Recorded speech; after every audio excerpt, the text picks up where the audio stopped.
Baiklah, perkenalkan nama saya Devi Gita Mariani Huta Barat. Saya priodi D3 Kebidanan Stike Santa Elizabeth Medan dengan NIM 0220210002. Di sini saya akan memperjelaskan tentang pembuluh darah, arteri, dan vena.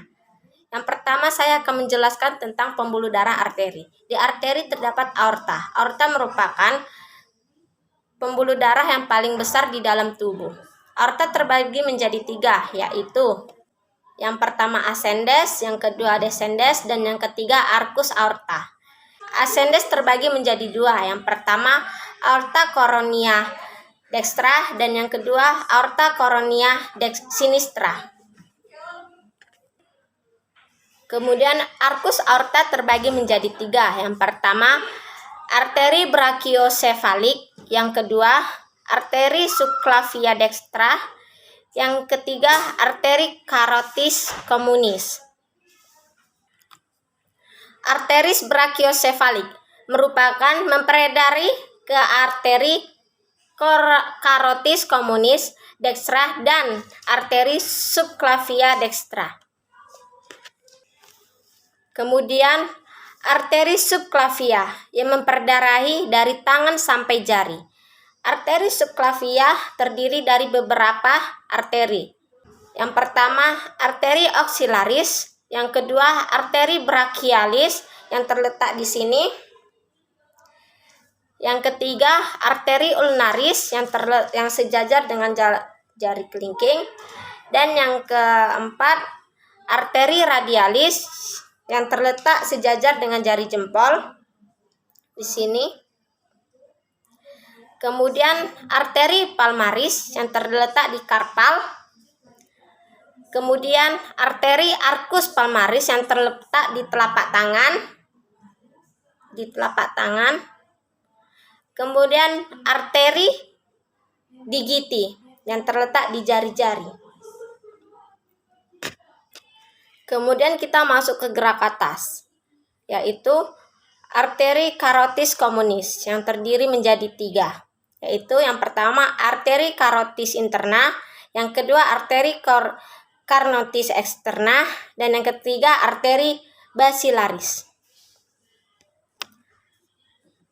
Arteri carotis interna terbagi menjadi 3, yaitu yang pertama arteri ophthalmica, yaitu memperdarahi mata, bagian mata. Kemudian arteri cephalaris yang memperdarahi otak. Dan yang ketiga arteri nasalis yang memperdarahi hidung. Arteri carotis externa terbagi menjadi 2. Yang pertama arteri temporalis yang memperdarahi temporalis, dan yang kedua arteri occipitalis yang memperdarahi occipitalis. Dan arteri basilaris terbagi menjadi 2. Yang pertama arteri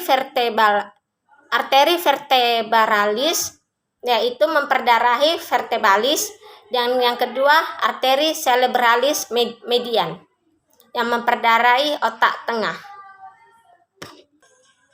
Kemudian kita masuk ke aorta descendens. Aorta descendens memperdarahi ruas keempat dari thoracalis.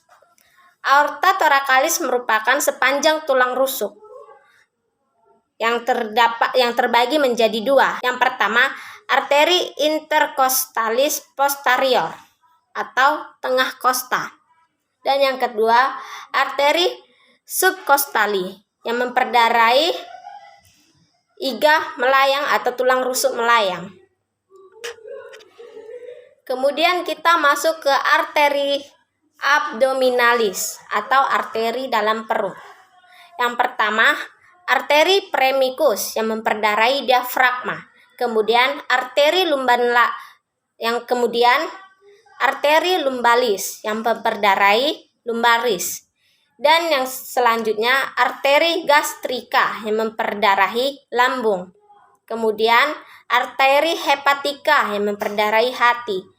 Dan ada arteri gastrika dextra yang memperdarahi usus halus.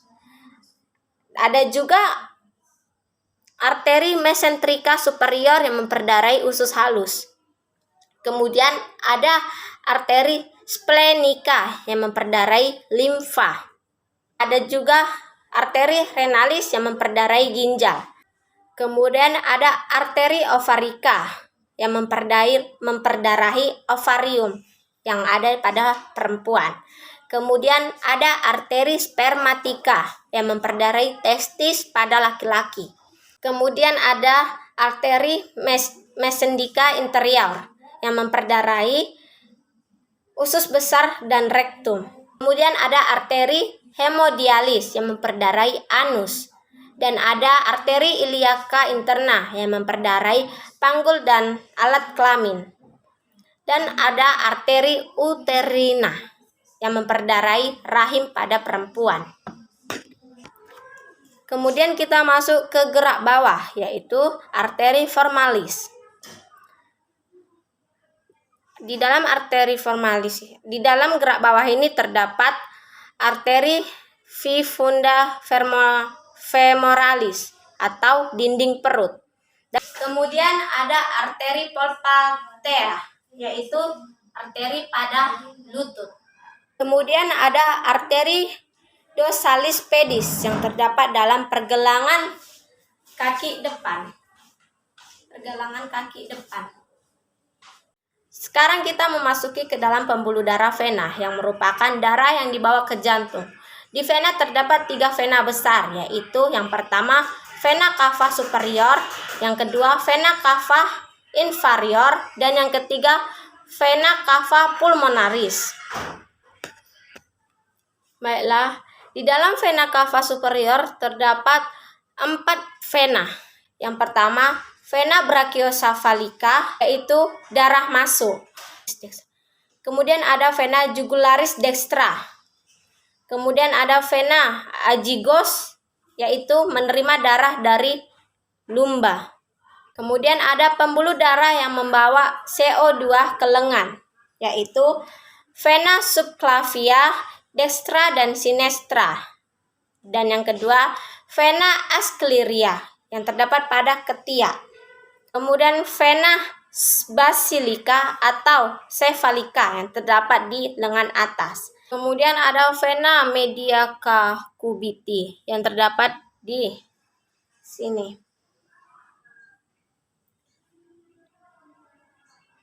Kemudian ada vena ulnaris. Kemudian ada vena radialis, lurusan jempol. Di sini. Kemudian ada vena superficialis palmaris yang terletak di punggung tangan di sini, yang biasa untuk diinfus. Kemudian ada vena digiti yang terdapat di jari. Kemudian kita masuk ke vena cava inferior yang terbagi menjadi 5. Yang pertama, vena renalis yang terdapat yang berasal dari ginjal. Kemudian ada vena hepatica yang memperdarahi ke hati. Dan ada vena suprarenal, yaitu terdapat di anak ginjal. Dan ada vena iliaca communis yang ada di alat-alat rongga panggul. Kemudian ada vena iliaca externa yang terletak di bawah kaki. Kemudian kita masuk ke vena di kaki yang terdapat dari beberapa, yaitu vena femoralis, yaitu pada paha luar. Kemudian vena savena magna yang terdapat pada paha dalam. Kemudian vena popliteal yang terdapat di lutut. Kemudian vena tibialis yang terdapat di betis depan. Dan vena posterior yang terdapat di betis. Kemudian ada vena dorsalis pedis yang terdapat di pergelangan kaki. Dan ada vena plantaris yang terdapat di telapak kaki. Kemudian ada vena digiti yang terdapat di jari-jari kaki atau jari-jari tangan. Sama vena digiti itu termasuk vena jari-jari, mau di jari-jari tangan atau di jari-jari kaki. Sekian dari hasil penjelasan saya tentang pembuluh darah arteri dan vena. Jika ada kesalahan kata, mohon dimaafkan. Sekian dan terima kasih.